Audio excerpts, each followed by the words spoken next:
Diane found the receipt by accident, which is usually how the worst truths come out. It was tucked under the passenger seat of Mark's truck, folded twice, small enough for a careless man to believe it had disappeared. It was not a hotel receipt. It was not jewelry. It was not perfume for a woman whose name Diane did not know yet. It was worse. Prenatal vitamins, a crib mattress, a soft baby blanket, and a book titled First Time Dad. Diane's youngest child was 13 years old. Mark thought his wife was too worn down to notice, too tired, too old, too dependent. He thought she would keep cooking dinner, folding laundry, and pretending the empty space beside her in bed was just middle age doing what middle age does. He was wrong. If stories like this remind you that betrayal always leaves something behind, subscribe and stay with us. Because that little receipt did not just expose an affair, it became the first page of Diane Mercer's divorce file. Diane Mercer was 52 years old, and she was not the kind of woman who walked into a room demanding attention. She did not wear bright lipstick to prove she still had it. She did not laugh too loudly at parties. She did not dress like she was trying to compete with women half her age. Most days, Diane looked exactly like what life had made her. Tired, useful, responsible, a little faded around the edges. Not broken. Not weak. Just worn down by years of being the person everybody counted on, and nobody thought to check on. She was not perfect, either. That part matters. Diane had sharp days. She complained when the laundry sat too long. She forgot a dentist appointment once and felt guilty for a week. She wore the same gray cardigan 3 times in 1 week, because the house had needed her more than the mirror did. There were nights she swallowed words just to keep the peace. Not because she had nothing to say. Diane had plenty to say. But after 24 years of marriage, she had learned that being right could cost a whole evening. Sometimes it was easier to let Mark win the argument and keep the house quiet. That is what decent people do too often. They call it peace when it is really surrender. Diane worked as an administrative assistant at a public high school. It was not glamorous work. Nobody at dinner parties leaned forward when she said it. She did not make the kind of money Mark liked to talk about, but her paycheck came every 2 weeks. And her life ran on that kind of steadiness. Steady was Diane's gift. She knew when Emma needed to be picked up after practice. She knew which teacher had emailed twice because Mark forgot to respond. She knew Lucas had a dentist appointment on Thursday at 4. She knew the electric bill was due on the 15th. The insurance form needed a signature, and the refrigerator always sounded strange 2 days before it needed repair. Mark was 54, and to the outside world, he looked like the successful one. He worked in real estate contracting. He wore clean work boots that were never quite as dirty as they should have been. He drove a truck that looked expensive enough to make neighbors nod. He talked like a man who had built his life with his own hands, even though Diane had spent years quietly catching everything he dropped. Online. Mark was a family man. That was the part that would make you bitter if you thought about it too long.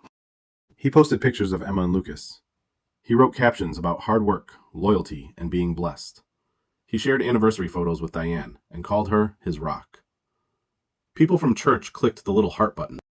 Old coworkers commented, "Beautiful family." Mark liked those comments. He liked the image. Men like him usually do. But inside that house, Diane was the one keeping the family from falling through the floor. She made Sunday dinners happen. She signed permission slips. She remembered birthdays on Mark's side of the family. She packed lunches, washed sheets, replaced toothpaste, bought school supplies, and knew when a child was lying about being fine. It was the kind of labor that disappears when it is done well. Nobody notices the bridge until it collapses. They had 2 children. Emma was 16, smart, watchful, old enough to know when adults were performing happiness. She had her father's stubbornness and her mother's ability to read a room before anyone said a word. Lucas was 13, quiet, gentle, the kind of boy who got stomach aches when voices rose in the kitchen. He did not like conflict. He did not know what to do with anger, especially when it came from people he loved. For a long time, Diane believed her marriage was ordinary, not perfect, not romantic in the way movies try to sell romance to people who have never paid a mortgage. But it had been good once. There were summer trips to Florida, takeout on tired Fridays. Old jokes that still worked when Mark was in the right mood. Framed photos in the hallway. The same Christmas ornaments every year. The same stories told around the same table. Diane thought this was what marriage became after 2 decades. Less heat, more habit. Less shine, more weight. She did not think that meant it was dead.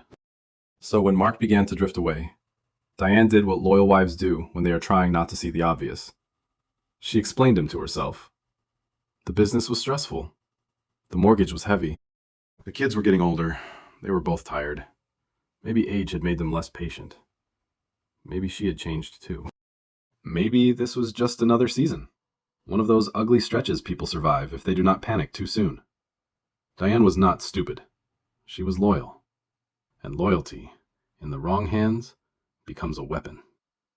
Mark knew that. Maybe not in words. Maybe not consciously. But he knew Diane would try to understand him before she accused him. He knew she would blame stress before betrayal. He knew she would give a 24-year marriage more patience than it deserved. And that was exactly what he used against her. Her loyalty. Her patience. Her habit of explaining his cruelty before allowing herself to judge it. At first, the changes were small enough to make her doubt herself. That is how these things usually begin. Not with lipstick on a collar. Not with a woman calling the house. Not with some dramatic confession in a restaurant parking lot. Just a password that suddenly did not work anymore. A phone turned face down during dinner. A Friday night site inspection that somehow lasted until almost 1 in the morning. Mark started sleeping farther away from her. First on the edge of the bed, then on the couch, then in the guest room. He told Diane she snored too much. He said it with a little laugh, like it was harmless, like she was supposed to laugh too. But there was a blade inside it. He bought new shirts, darker jeans, a jacket Diane had never seen before. When she asked about it, he said he had more client meetings. When he started going back to the gym, he looked her up and down and said, maybe she should try it too. Not with kindness. Not with concern. With that flat little voice people use when they want an insult to sound like advice. Then came the cologne. Diane noticed it one morning when he kissed beside her cheek instead of actually touching her. It was not the scent she had bought him for Christmas. This one was sharper, younger, almost arrogant, like a man trying to smell like a life he had not earned yet. When Diane asked questions, Mark made her regret opening her mouth. You're imagining things. This is why I don't talk to you anymore. You always make everything ugly. Maybe if you took care of yourself, you wouldn't be so insecure. There it was. Not just lying. Erosion. Mark was not only hiding another woman, he was working on Diane's confidence. He was trying to make her ashamed of noticing the empty space he had carved out for somebody else. The money changed too. Small amounts at first, a charge she did not recognize. A withdrawal that did not fit the budget. A transfer Mark brushed off as business. He said material costs were up. He said contractors were unreliable. He said Diane would not understand because she did not run a company. Diane had balanced that household for 24 years. She knew how to stretch a paycheck until it begged for mercy. But suddenly, according to Mark, she was too simple to understand a bank statement. He used work to cover everything. Site inspections, client dinners, emergency calls from subcontractors, late meetings, early meetings, weekend meetings. Mark had so many meetings. You would think he was building half the county by himself. Diane knew the rhythm of his real work. This was not it. But every time she got close to saying that out loud, Mark turned cold. Not angry exactly. Cold. Like the room temperature dropped because she had dared to ask where her husband had been. Then Lucas said something one Saturday morning that made the entire house feel smaller. He was sitting at the kitchen counter, eating cereal from a chipped blue bowl. He was not looking at her. Just swinging one foot against the cabinet the way he did when he was nervous and trying not to look nervous. Diane opened the refrigerator and asked if he wanted eggs. Lucas shrugged. Then he said, Dad said I might have a baby brother soon. Diane stopped with her hand on the refrigerator door. The refrigerator hummed. The spoon clicked against Lucas's bowl. Somewhere upstairs, Emma's music was playing low through a closed door. Lucas kept talking because 13-year-old boys do not always understand when a sentence has just opened a grave. He told me not to tell you yet. He said you'd get dramatic. Diane did not move. She did not ask who. She did not ask when. She did not ask where this baby was supposed to be coming from. And she did not pull her son into an adult betrayal just because his father had been careless enough to place him near it. She only closed the refrigerator slowly and said, "Okay, honey." That was all. But inside Diane, something went very still. That was the moment she stopped wondering if Mark might be having an affair. That question suddenly felt too small. Now she wondered what he had planned. She could have confronted him that night. Years earlier, she might have. She might have waited in the kitchen with the lights on, asked him directly, demanded answers, thrown every piece of paint across the room until he had nowhere to stand. But something in Diane had changed. She did not want another argument. She did not want another performance where Mark called her unstable and then punished her for reacting. She wanted proof. The first real proof came 3 days later, in the passenger side of Mark's truck. Diane was not hunting for betrayal. Not exactly. Mark had asked her to grab an insurance card from the glove compartment because he was in the driveway, yelling into his phone about some job site problem. The kind of yelling that made him sound important. The glove compartment was a mess. Napkins, old registration papers, a tire gauge, a cracked pair of sunglasses, receipts folded into little white squares. One of those receipts slipped down between the seat and the door. Diane picked it up without thinking. Prenatal vitamins. A baby blanket. A crib mattress deposit. A book called First Time Dad. For a few seconds, her mind did what the mind does when the truth is too ugly to hold. It tried to protect her. Maybe it was a gift. Maybe someone at work was having a baby. Maybe Mark had bought it for a cousin. People can believe almost anything for 3 or 4 seconds when the alternative is watching their life split open. Then Diane turned the receipt over. The delivery address was an apartment on Holloway Street. Unit 3B. The name printed underneath was Vanessa Reed. Diane knew that name. A few months earlier, Mark had mentioned Vanessa like she was nothing. Just a young project coordinator. Just someone helping with scheduling. Just another woman Diane was apparently embarrassing herself by noticing. She's just a young project coordinator, he had said. Stop being weird! Diane stood beside that truck, with the receipt in her hand, and the world did not have the decency to fall apart. That was the cruel thing. Birds still moved through the trees. A neighbor still watered his lawn. Somewhere, a dog barked twice and stopped. Mark was still laughing into his phone 10 feet away, as if he had not used family money to help build a nursery for another woman. It was not just an affair. An affair would have hurt enough. This was preparation. This was a second life being furnished piece by piece. This was Mark building a story where Diane and the children were not people anymore. They were obstacles, background characters, loose ends. Her first instinct was to take a picture of the receipt and send it to him. She wanted to ask what kind of man buys a crib mattress for his mistress while his son gets stomach aches from stress. She wanted to scream until the old Diane came back, the one who still believed the hard conversation could force the truth out of a dishonest man. But then she heard Lucas's voice again. Dad said you'd get dramatic. And there it was. Mark had already started writing her role. Unstable, emotional, bitter, dramatic. The kind of woman a court might not trust if she reacted exactly the way he was baiting her to react. So Diane did not scream. She took a photo of the receipt. The next morning, she scanned it at work. She saved a copy in a private email folder. Then she printed another copy and placed it inside a manila envelope in the locked drawer of her desk at the school. She did not touch Mark's phone. She did not break into his accounts. She did not follow him. She did not threaten Vanessa. Diane understood something that night, and it was a hard lesson to learn while your hands were still shaking. If this became a custody fight, anger could be used against her. Evidence would not. So she bought a plain folder and wrote 2 words on the tab. Custody records. Into that folder went every date Mark missed dinner, every school event he skipped, every message he sent calling her paranoid or unstable, every charge on the joint card that did not belong to their family, every note about what he said in front of the children, and what the children repeated when they thought they were only making conversation. Mark thought Diane had finally learned to stay quiet. He had no idea her silence had become a filing system. Pain is loud at first. People think heartbreak is quiet, but it is not.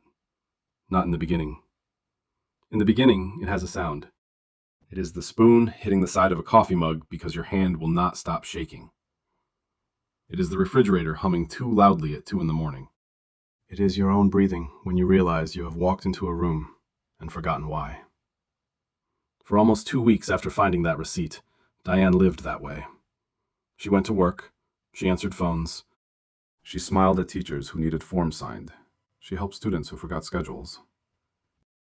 She came home and made dinner because children still need dinner, even when their mother feels like her ribs have been opened. But the strange thing about pain is this: if it does not destroy you, it can begin to organize itself. Diane did not call her sister first. She did not call her best friend.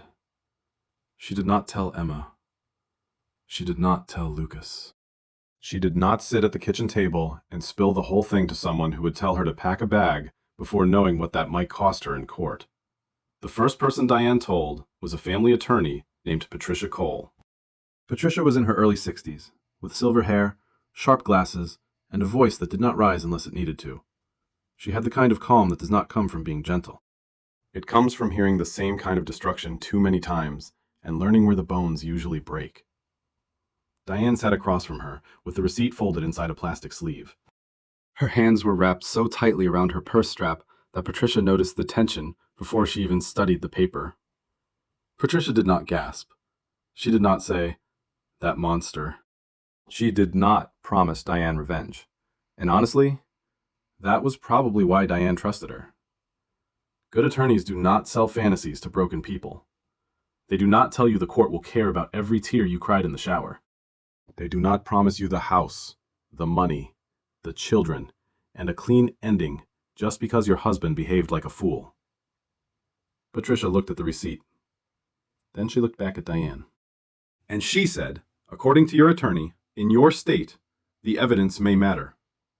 Not because cheating automatically decides custody, but because money, honesty, and parenting behavior can matter." Diane held on to that sentence. Not because it fixed anything. It did not.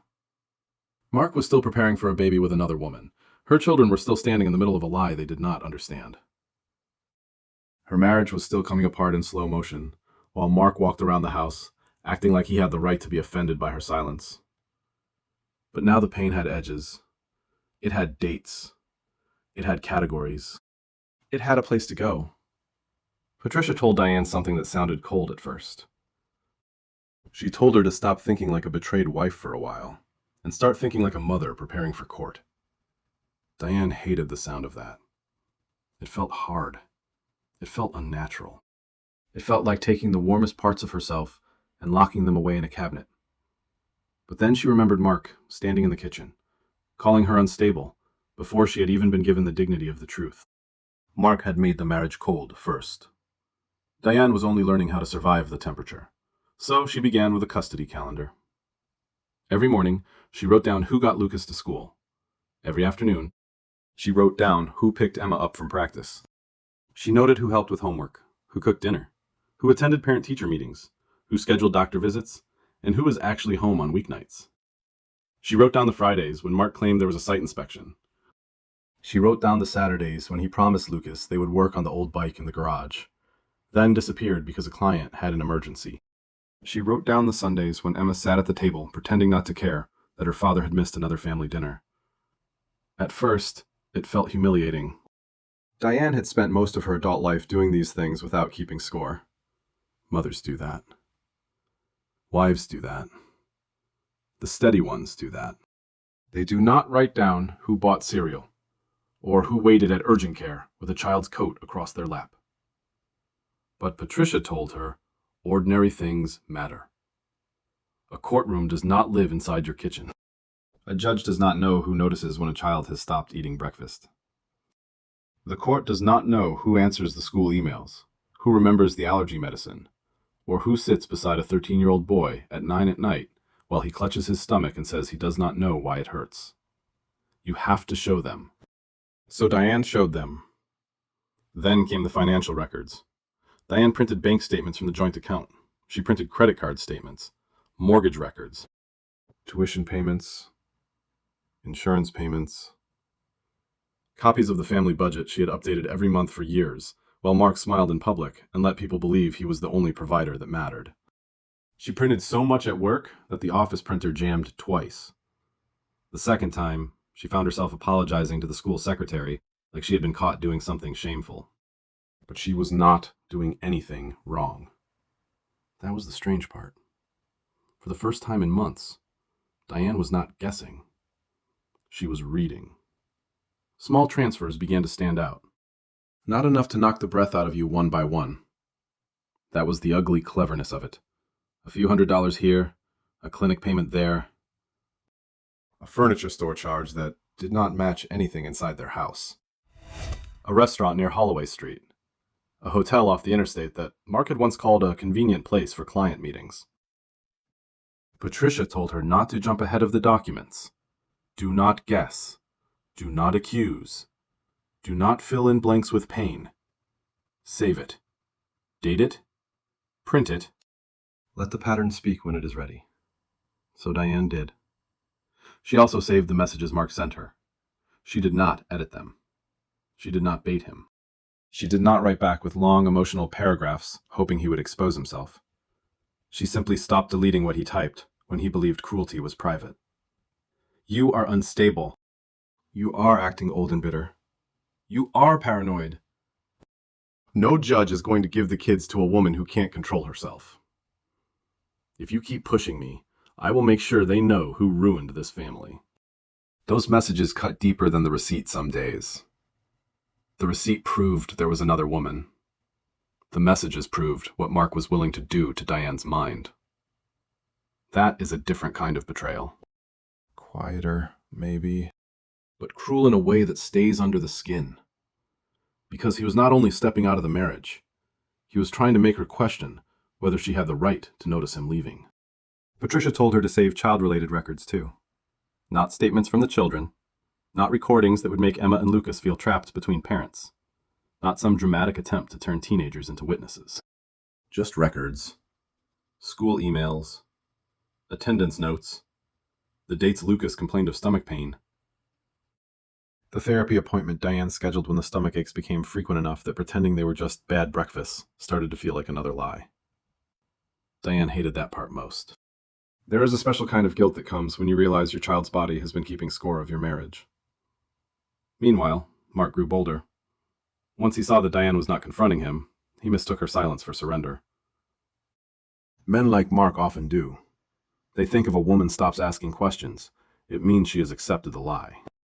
They do not consider the possibility that she has stopped asking because she no longer needs their answers. He began talking about custody before anything was even filed. Not gently. Not like a father, afraid of losing bedtime stories or weekend pancakes. Not like a man grieving the idea of seeing his children less. He talked about custody like a payment arrangement. He said 50-50 was only fair. He said Diane could not expect him to support 2 households. He said the kids were old enough to adjust. He said Emma would probably want to live with him anyway because she was tired of Diane's negativity. Then he began using the baby. One night, Diane was rinsing plates at the sink. The water was running. Her hands were inside yellow dish gloves. Lucas was upstairs. Emma had gone to her room.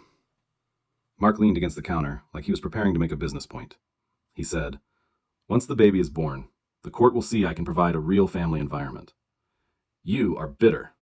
You are unstable. You cannot even be happy for a child." There it was, clear as glass. Mark was not just leaving Diane.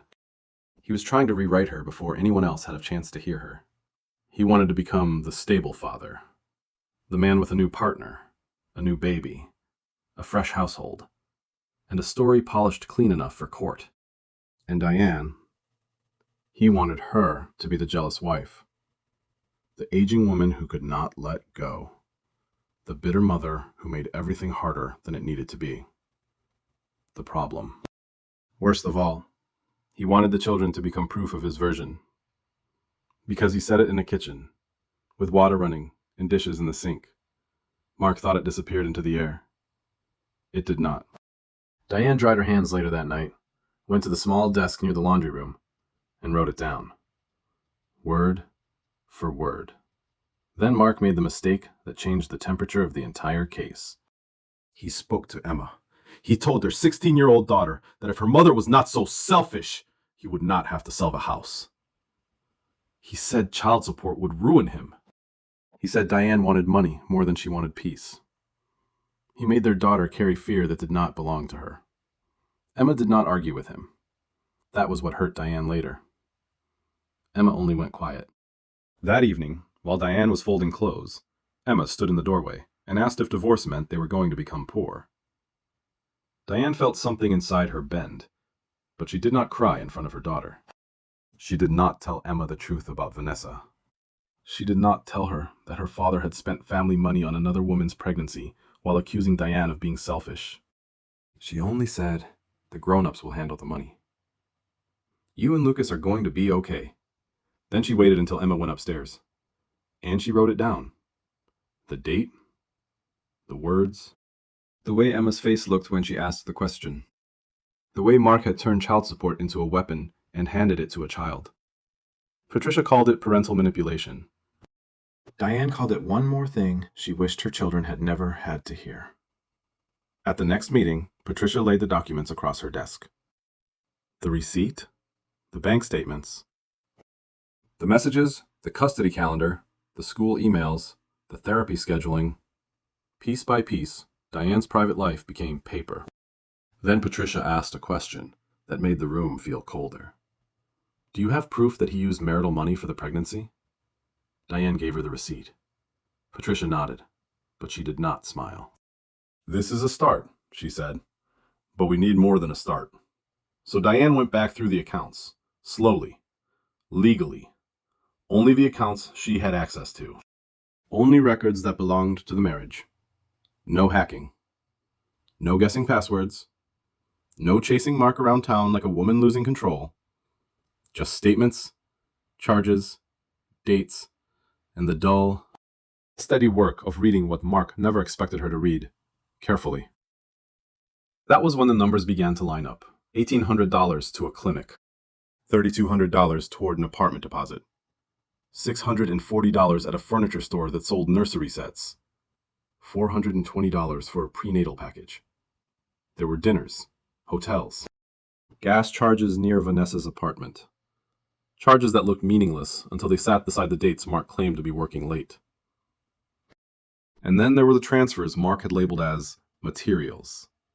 Materials. That word almost made Diane laugh, if there had been anything left in it worth laughing about. Mark was a contractor. He knew how to hide money under ordinary words. Materials, subcontractor, emergency repair, client expense. Words that looked boring enough to escape a tired wife's attention. But a few of those payments matched the days Vanessa had appointments. A few matched the days Mark claimed to be on job sites. A few matched nights when he came home late, smelled like cologne, and told Diane she was too suspicious to be loved properly. The more Diane printed, the less she cried. That frightened her a little. There is a point in Betrayal where the tears slow down, and you wonder if that means you have gone numb. Diane asked Patricia that once, in a voice so small it embarrassed her. Patricia told her no. Sometimes a person does not become steady because they stop caring. Sometimes they become steady because the truth has finally become heavier than the fear. Then Mark filed for primary custody. He really did it. After all the threats, after all the kitchen speeches, after all the careful little insults dressed up as concern, Mark put it in writing. In his paperwork, he described Diane as emotionally unstable. He claimed he had a more structured household. He referred to Vanessa as a supportive partner. He called the unborn baby his child. He argued that keeping the family house would be best because his household was expanding, and he needed room for all the children. When Patricia read that part aloud, Diane closed her eyes. Not because she was shocked. She was past shock by then. She closed her eyes because Mark had just done something he was too arrogant to understand. He had walked straight into the trap he thought he was setting for her. By the time Mark filed for primary custody, Diane had stopped trying to prove he cheated. She was proving something much colder. That he had built his lie with the children standing inside it. For the next several weeks, Diane lived two lives. There was the life Mark could see. In that life, Diane still got up before everyone else. She still made coffee. She still answered emails from the school office before 8 in the morning. She still bought cereal, checked the milk, packed Lucas's lunch, and reminded Emma to bring her water bottle before practice. She still folded towels in the laundry room while Mark complained about attorney fees like he was the only person being punished. She still moved through the house with a calm face, even when every room had started to feel like a place where something had died quietly. When Mark walked through the kitchen one evening and said, "You will never survive without me," Diane did not stop washing the pan in the sink. She did not turn around. She did not give him the satisfaction of seeing her flinch. She only said, "We will see." That was all. No speech. No tears. No begging. No big dramatic moment for him to twist later. And somehow, that bothered him more than any argument would have. Because Mark understood arguments. He knew how to win them. He knew how to raise his voice just enough, how to make Diane sound emotional, how to walk away and leave her holding the mess. But silence was different. Silence gave him nothing to grab. Then there was Diane's second life. That was the one Mark could not see. In that life, Diane was building a timeline so clean, it almost looked like a business file. Every date had a purpose. Every charge had a place. Every message had context. The receipt was no longer just a receipt. It was part of a larger pattern. She had the custody calendar. She had the school emails. She had the therapy appointments. She had the bank records. She had the credit card charges. She had the pregnancy timeline. She had Mark's own messages, saved exactly as he had sent them. She had a lawyer. She had a folder. Most importantly, she had patience. It was not glamorous. It did not feel like the kind of revenge angry people dream about at midnight. There was no shouting in a driveway, no scene in a restaurant, no dramatic confrontation with Vanessa, just paper. Dates, copies, quiet. But it was working. Then Vanessa reached out. The message came just after 10 on a Tuesday night, from a number Diane did not recognize.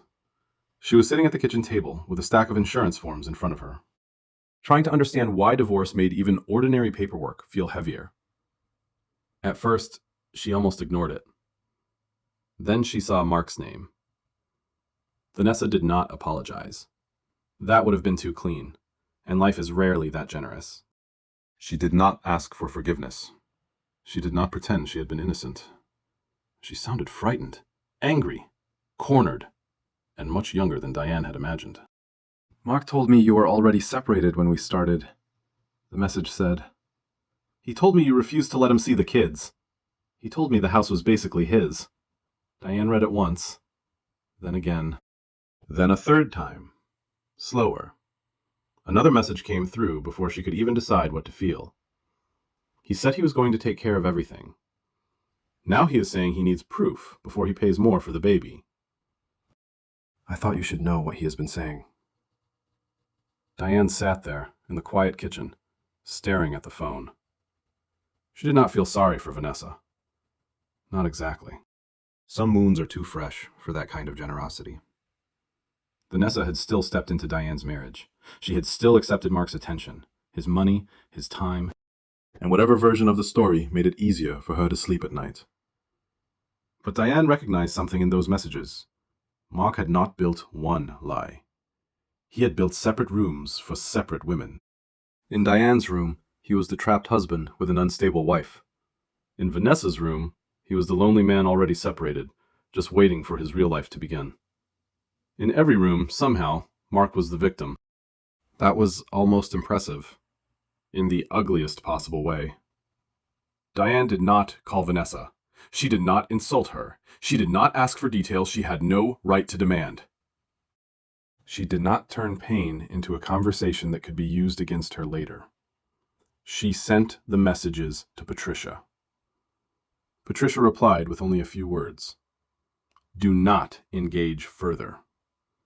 Save everything. So Diane saved everything.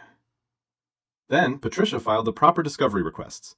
Nothing dramatic, nothing emotional. Just legal language, asking for financial records related to Vanessa, expenses connected to the pregnancy, and the statements Mark had made in his custody filing. That was when Mark's confidence began to crack. Not all at once. Men like Mark rarely fall apart in one clean piece. They chip.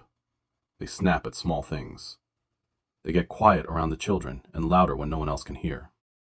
They accuse other people of cruelty because they can feel the shape of their own coming back toward them.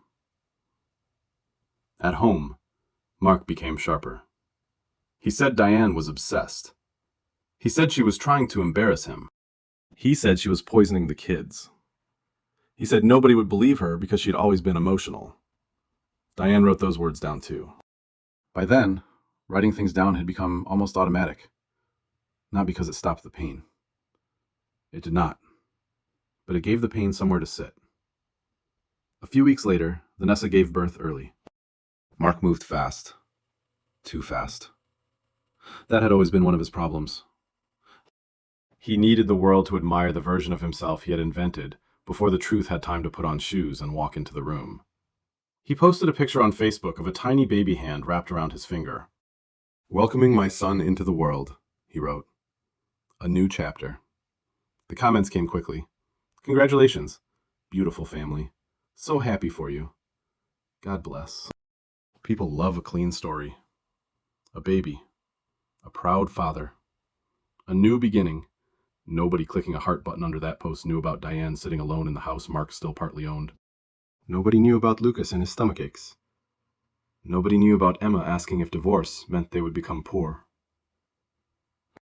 Nobody knew about the receipt, the apartment deposit, the clinic payment, or the way Mark had used the idea of that baby like a weapon before the child had even taken a breath.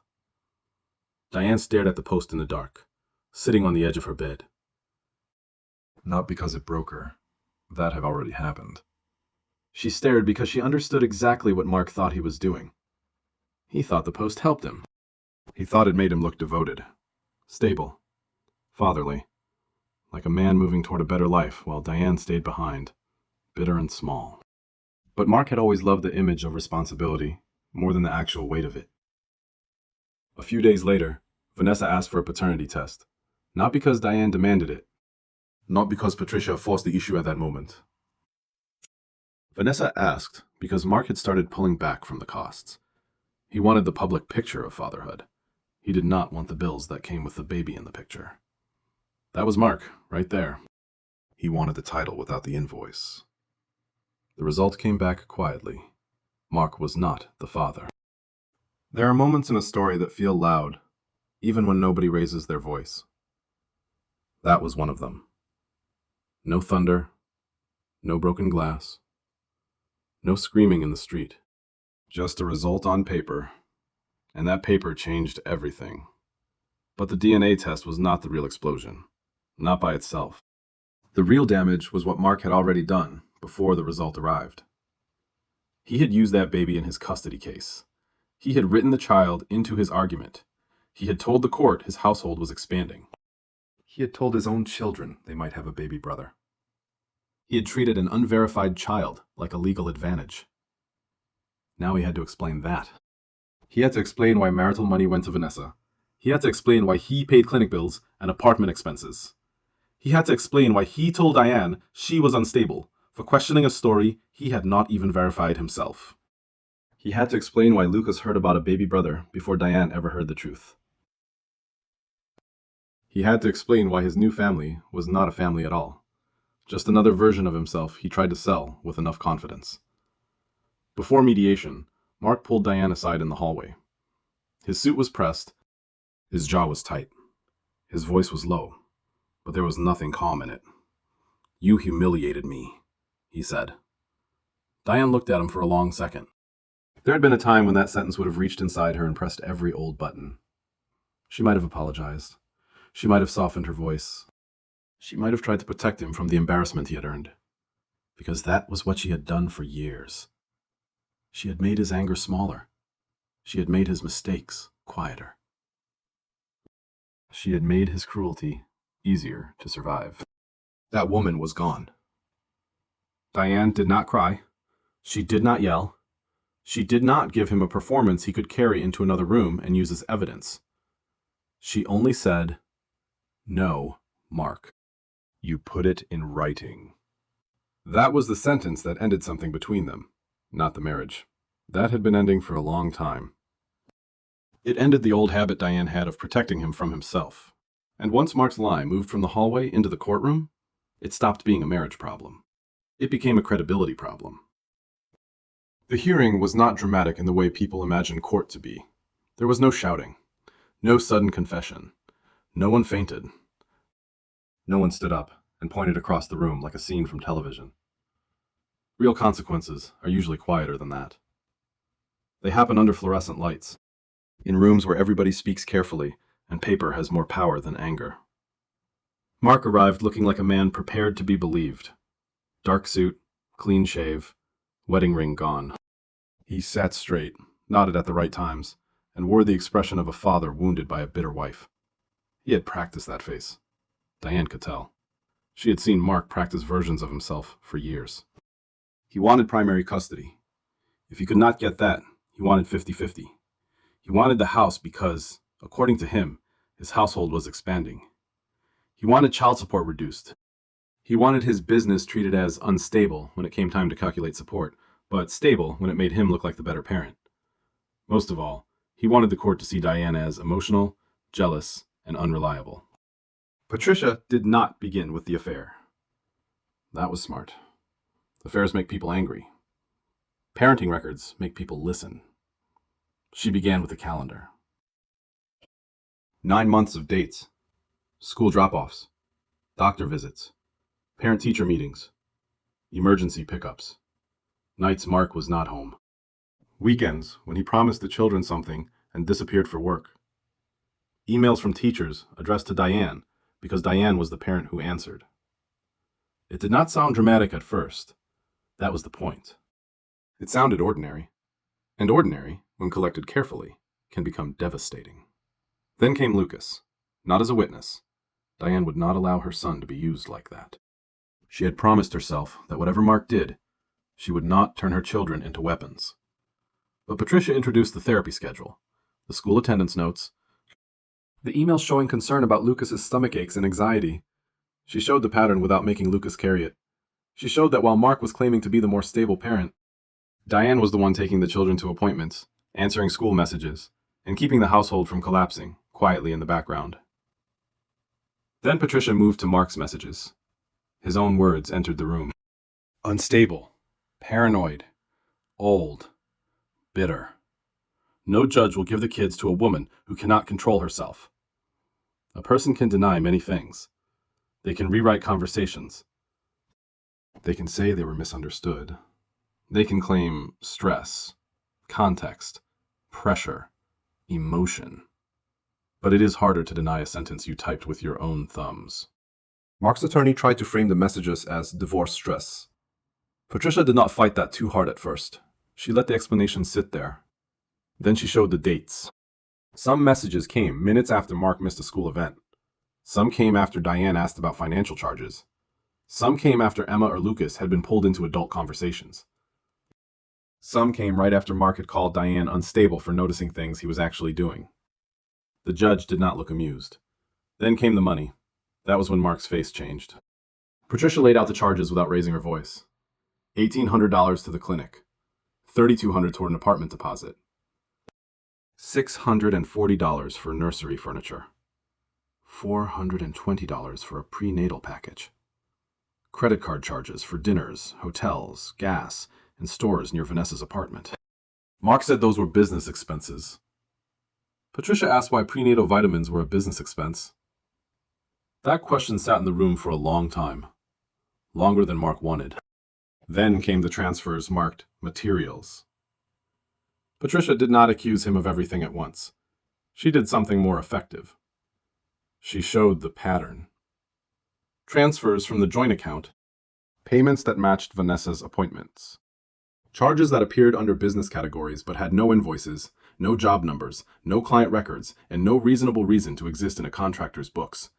Mark started tapping one finger against the table. Diane had seen that before. That was what he did when the story in his head stopped matching the room he was in. Then Patricia addressed the DNA test. She did not mock him. She did not call Vanessa names. She did not turn the hearing into gossip. That would have been easy, and easy would have been a mistake. She used the DNA result for one purpose: credibility. Mark had presented the unborn baby as part of his stable household. He had argued that his expanding family was a reason to keep the house. He had implied Diane's concern was jealousy. He had spoken to his own children as though the baby was their sibling.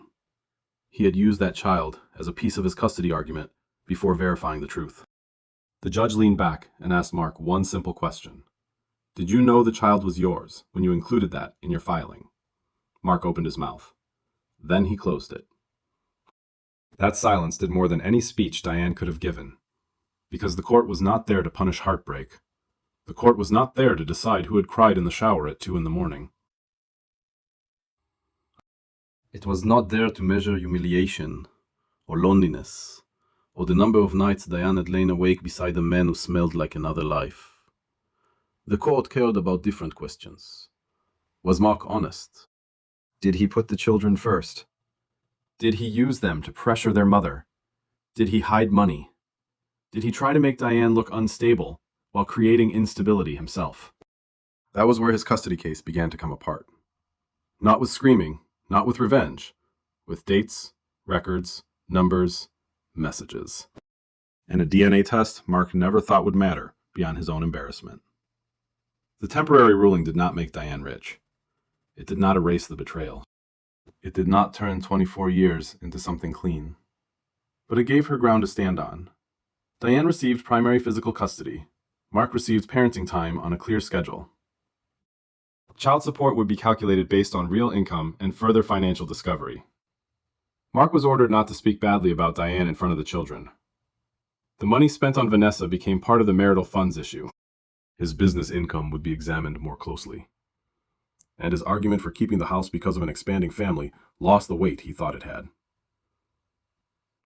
Mark looked at Diane like she had betrayed him. That was almost funny. Not in a cheerful way. Not the kind of funny that makes you laugh. The bitter kind. The kind life hands you when a man who lied for months feels wounded by documentation. Diane sat still. In her purse was a copy of the first receipt. Prenatal vitamins. Baby blanket. Crib mattress. First-time dad. A small piece of paper that had cracked open a much larger lie. After the hearing, Mark caught her near the doors. "You destroyed me," he said. Diane turned toward him. For a second, she saw the man she had married. Older now. Smaller than he used to look. Still angry that the truth had not protected him. There were years in his face. Good years. Some of them. Bad years, too. A mortgage. 2 children. Christmas mornings. Hospital waiting rooms. Arguments they had survived. Promises he had broken long before she knew they were broken. For 1 second, Diane felt the grief of all of it. Then she said, "No, I documented you." And that was the part Mark never understood. Diane had not destroyed his custody case. The DNA test had not even destroyed it by itself. Mark destroyed it when he believed he could turn a lie into a legal argument. Drag his children through it, hide the money, shame his wife, and still walk into court as the stable parent. Karma does not always arrive like thunder. Sometimes it arrives as a judge reading bank statements in a quiet room. 6 months later, Diane did not become rich. She did not marry some perfect man with a lake house and a clean past. She did not wake up one morning as a brand new woman who never cried, never worried, and never looked back. Life was not that generous. Real freedom rarely arrives with music playing. She moved into a smaller townhouse on the other side of town. The kitchen was narrow. The backyard was barely big enough for 2 chairs and a tired patch of grass. The hallway did not have the old family portraits. The living room furniture did not match. But the house was quiet, and after years of guessing what kind of mood Mark would bring through the door, quiet felt almost luxurious. Emma had her own room. Lucas started sleeping through the night again. There were no whispered arguments under the kitchen lights. No half-truths floating through the hallway. No father telling children secrets and calling it love. The air felt lighter, even on hard days. And there were hard days. Diane still worked. She still checked insurance forms. She still stretched groceries further than she wanted to. She still sat at the kitchen table some nights with a calculator, a stack of bills, and a headache pressing behind her eyes. Sometimes she cried in the car after dropping Lucas at school. Not because she missed the marriage. Because healing still costs something. Even when leaving is right. It can hurt. But she no longer studied Mark's face to know whether her evening would be peaceful. She no longer apologized for asking normal questions. She no longer had to prove she was sane to a man who had spent months trying to make her doubt herself. That was freedom. Not glamorous. Not loud. But real. Mark did not disappear. He was still Emma and Lucas's father. That truth did not become simple just because he had behaved badly. Diane understood that. She did not need him erased. She needed him contained. And now he was. The paid child support. He followed the custody schedule. He answered financial questions he once thought Diane was too tired to ask. He had to live with the strange humiliation of trying to build a new family on a lie he had never bothered to verify. Vanessa raised her child too. The real father was eventually identified. Diane did not forgive Vanessa in some grand, beautiful speech. She did not invite her for coffee. She did not pretend the damage had been small. She simply stopped letting Vanessa rent space in her mind. That was enough. Diane kept the first receipt in a small envelope. Not to punish herself. Not to reopen the wound every time life got quiet. She kept it to remember the day she wanted to scream, but chose evidence instead. She kept it to remember that there had been a moment when Mark believed silence meant she was finished. He was wrong. Some people think silence is weakness. Sometimes it is a woman rebuilding her spine. If you want more stories about betrayal, divorce, custody battles, and the quiet moment people take their power back, subscribe and stay with us. Diane did not leave with revenge in her hands. She left with truth. She left with custody. And she left with her dignity still intact.